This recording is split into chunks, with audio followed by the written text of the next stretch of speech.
First and foremost, as a policy, we have taken the position that we will not be extending the contracts of officers who reach 60. They must retire. This will help us to improve on the morale of our officers and also create room for promotion, especially at senior level management. So as a policy, we will not be extending a single contract beyond 60. And also for those officers, and there are not many, there are only 9 who are above 60, when the current extensions which were done before this administration took over expired, they will not be renewed. And that is a policy position. Number 2, on the same point, in terms of distribution per age, we want to ensure that we create the bulk of our officers to be at the most productive stages of our workforce, of our officers. And I will comment about that when we look at the distribution in terms of how many officers are in senior management and what are their ages in a short while. On page 4 of my written statement, Honorable Chair, in response to the question whether the Kenya Prison Service has complied with Article 54(2) of the Constitution by promoting persons with disability, the answer is in the affirmative. And the reason, I'm on page 4 of my statement, the reason is there is a table we have provided of how we have promoted 92 persons with disability within the Kenya Prison Service. First, Senior Superintendent of Prisons, 3. We have 3 members of PWDs. Chief Inspector of Prisons, 4 members or 4 members of staff, or 4 officers. Inspector of Prisons, 5 officers. Senior Sergeant, 10 officers. Sergeant of Prisons, 14. Corporal of Prisons, 12. Constable of Prisons, 44. Total 92. And at the moment, with regard to persons with disability, the highest rank we have in the service is the Superintendent of Prisons, 3 officers. Next, Chair, we've been asked to tell this committee how Kenya Prison Service has complied with the same Article 54(2) on persons with disability. And I want to say that besides the promotions, we have also availed equal training opportunities, and about 30 persons with disability have already been trained as part of our continuous training programs. Honorable Chair, with regard to the question of the distribution in terms of gender, age, and ethnicity within the senior management, middle level, and lower cadres of the Kenya Prison Service, the response is as follows. With regard to senior management, and senior management, Honorable Chair and members, refers to the positions of Senior Superintendent of Prisons to Commissioner General of Prisons. The officers who are in that category of Senior Superintendent to Commissioner General of Prisons are 599 in total. In terms of gender, 462 are male and 137 are female. What this reflects, Chair, is that within the senior management, the women officers are 22.8%. Again, it falls short of the desired level of 30%, and I've already brought the attention of the Principal Secretary and the Commissioner General of Prisons that this must be ratified, and will be providing progress reports to your committee in due course. In terms of age, we have again provided a table on page 4 all the way to page 5 of how these 599 officers in senior management are distributed in terms of age. Just you will see from that table, for example, with the from Superintendent of Police of Prisons, to Commissioner General of Prisons, only one officer out of the 599 is 27 years old, 3 are 31 years old, 3 are 32 years old. It goes on like that until you have one officer who is 62 years old and 2 who are 61 years old, and you have 42 who are 59 years old in senior management, Superintendent of Prisons all the way to Commissioner General of Prisons. With regard to ethnicity, this diversity within senior management, again, we have provided the distribution on a table which is found on page 5 at the bottom all the way to the end of page 6 of my written statement. And generally, we have noted again, after analyzing this distribution,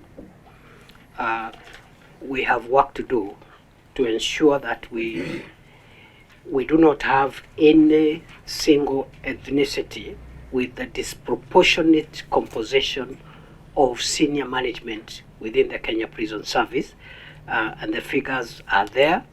Personally, I think there is work to be done here to make sure that as senior management, as much as possible, as many of the Kenyan communities as possible are represented. Of course, it may not be possible because, again, of the requirements that go with the positions, but as I have said, I believe these figures needs to be worked on to be more equitable and more representative of the diversity of the communities of Kenya who are represented in the senior management cadres of the Kenya Prison Service. Honorable Chair,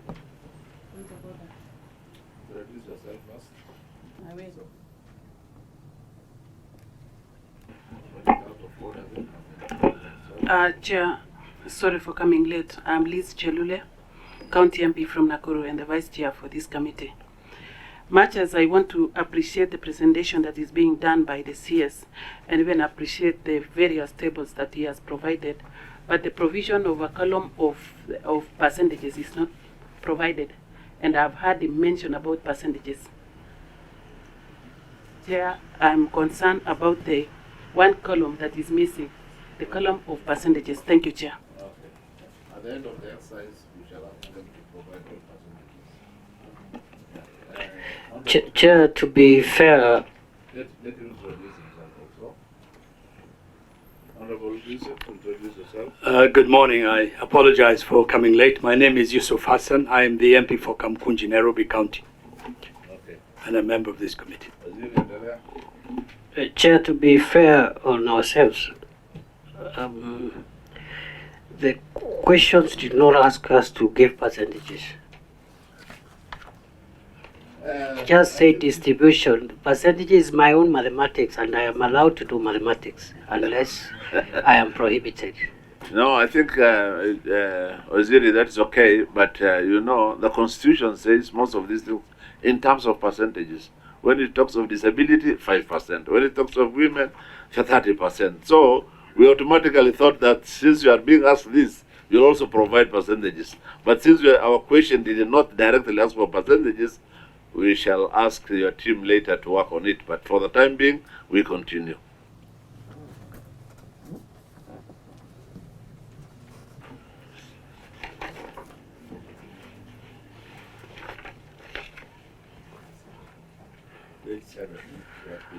Honorable Chair, with regard to the composition of the Kenya Prison Service at senior management level, middle level, and lower cadre in terms of gender, age, and ethnicity.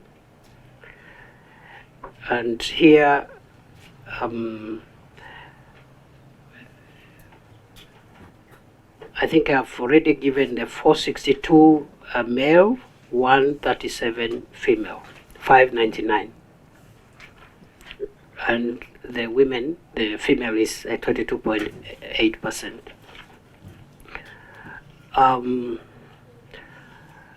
With regard to age, I've again given that table on page 4 to, I think I'd covered that bit.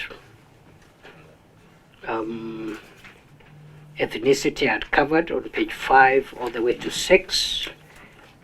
Yes, I think I should go to page 7, Chair, with your permission.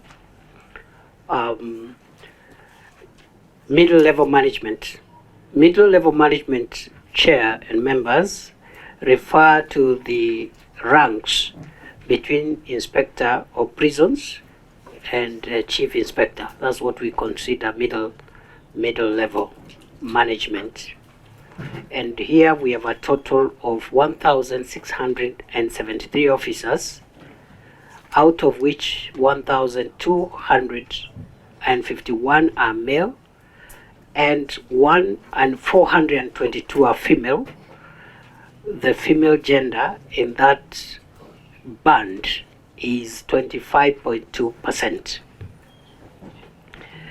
With regard to age at middle level management, the youngest officer, who is between an Inspector of Prisons and a Chief Inspector of Prisons, is 22 years, which is commendable, because it means this is an officer who has been in service for maybe 3-4 years, and that's how it should be. With one, and then we have 11 who are 24, 17 who are 25 years old, 34 who are 26 years old, and the table proceeds on page 7 and spills over to page 8. And again, 59 years, we have 70 people, the officers in this band. 61 years, one person, one officer, and 62 years, one officer. Total 1,673. The same. I see some new people whom I don't know, and we don't want the strangers in this house. So let's know who they are. If you have not introduced, please, and you have come in. Huh? Can you introduce yourself? Governor Kanata, welcome. You must be lost. Over there.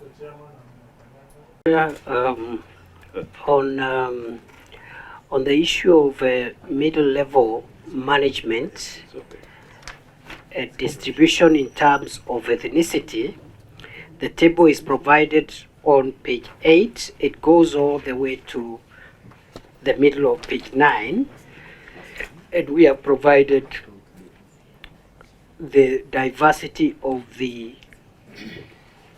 Kenyan people who are represented by officers in this band of middle level management, inspector to chief inspector of prisons. But Chair, I forgot to say with regard to the age table which I discussed, the age table which is on page 7 to 8, our policy direction going forward is to make sure that more officers reach middle level management earlier in their career than what is shown here. The level of inspector and chief inspector would like to see going forward officers who are in their early 30s should be the majority, so that by the time they age towards 40, they escalated to senior management, so that again we can have clear succession management and that will help us do away with issues of extending contracts and so forth and so on. In other words, we would want more young people, more officers who are younger to occupy their senior management positions going forward.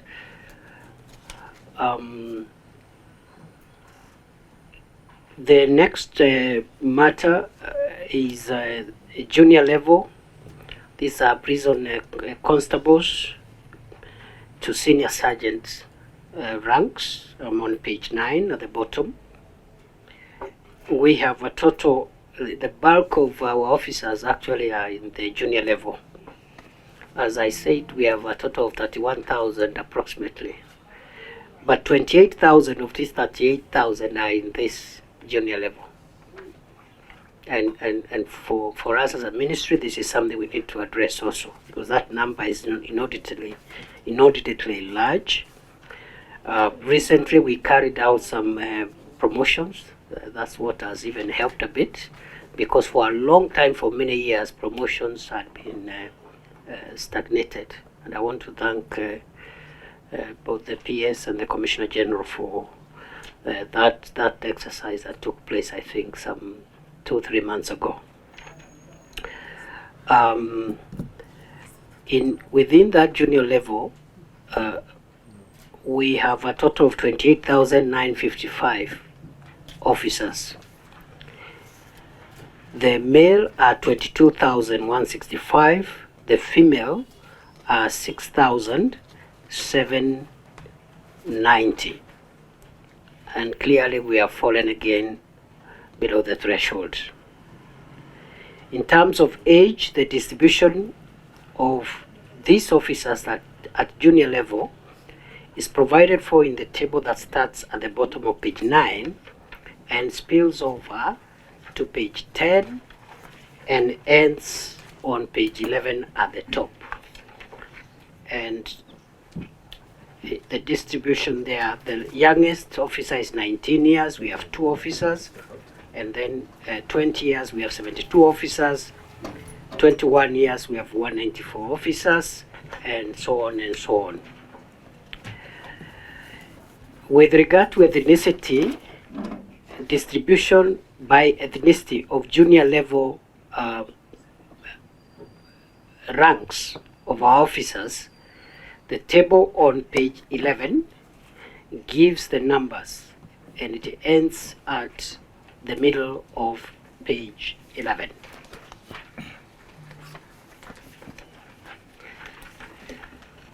Honorable Chair and members, the total number of employees prior to the 2010 Constitution and their ethnicity is provided for in the table that starts on page 12 and ends on page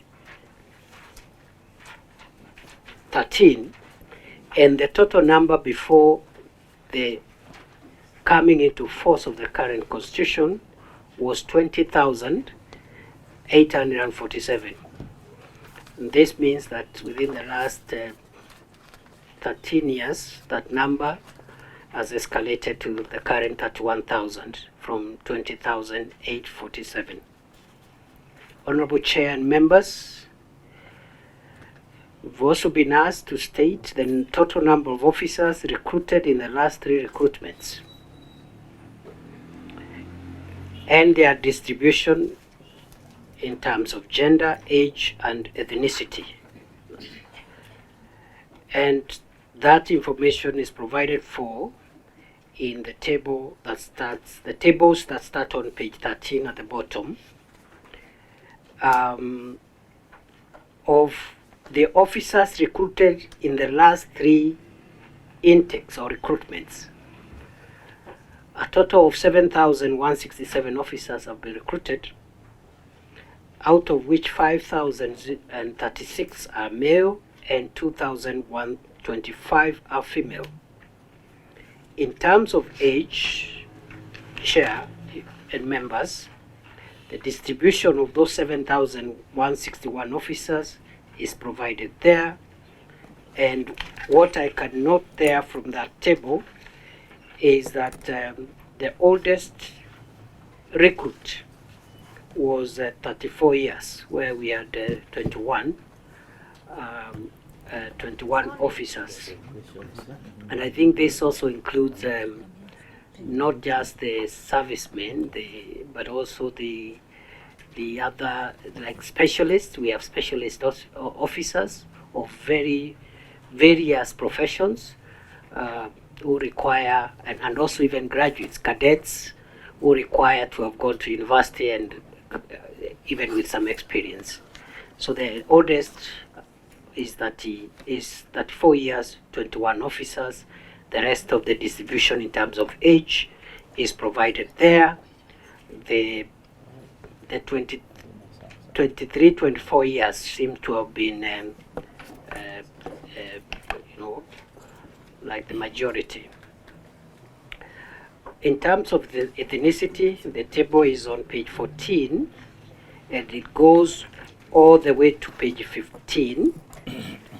That is the ethnicity, and I have noted with concern for the last 3 recruitments that we didn't have a Swahili Shirazi recruit. Kenya Arab also is a 0, Kenya European is a 0, and I'm not sure there are applicants also, because again, we have to advertise and people have to express interest. And then there's a community known as the Gosha, also 0. Perhaps we'll be looking at whether or not there have been persons from these diversities who had expressed interest. It will not be good to have successful recruitments, let's say successive recruitments, where you have some communities reflecting 0 unless the justification can be provided. Honorable Chair and members, with regard to the compliance of the Kenya Prison Service with the Section 7 of the National Cohesion and Integration Act of 2008 and Article 232 of the Constitution of Kenya,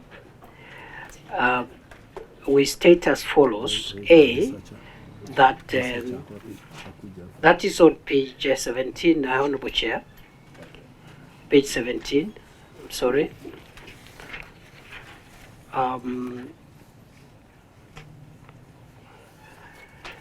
As already demonstrated through the table on page 1 of this statement, Kenya Prison Service staff represents the diversity of the people of Kenya, and therefore generally, as a general principle, there is no discrimination in the recruitment or even promotion within the Kenya Prison Service. Number 2, no ethnic community represents more than 1/3. No single ethnic community represents more than 1/3 of the total Kenya Prison Service uniformed staff population, and therefore the department or the service has complied with the above section.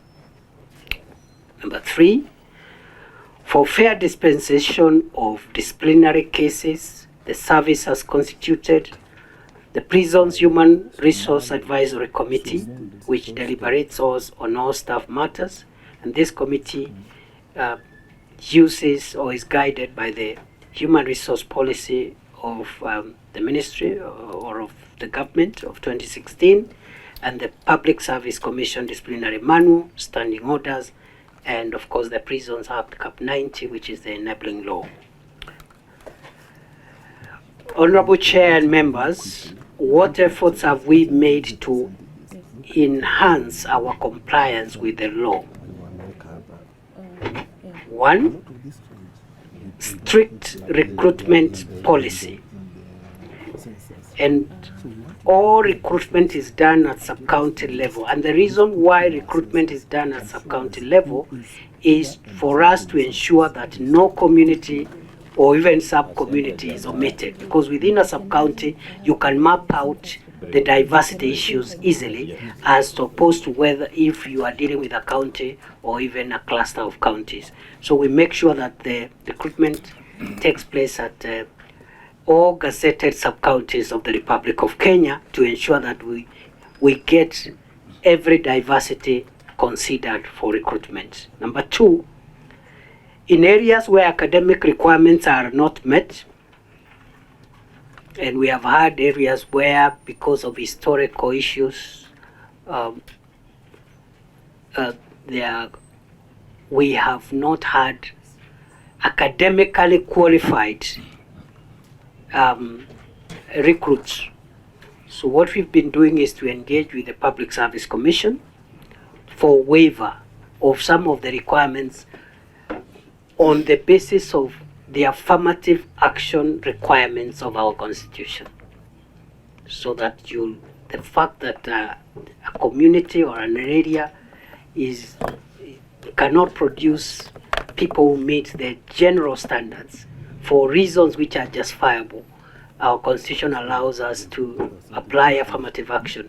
And we have been engaging the Public Service Commission to lower and vary the requirements to make sure that no part of the country and no community is left out in terms of representation in the Kenya Prison Service.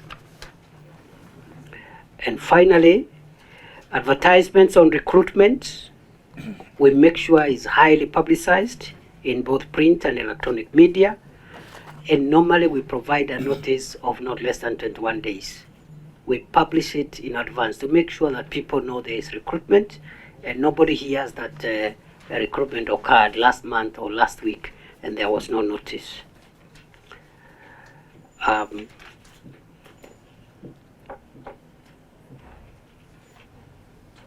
Honorable Chair, I thought I should wait until you interrupt me.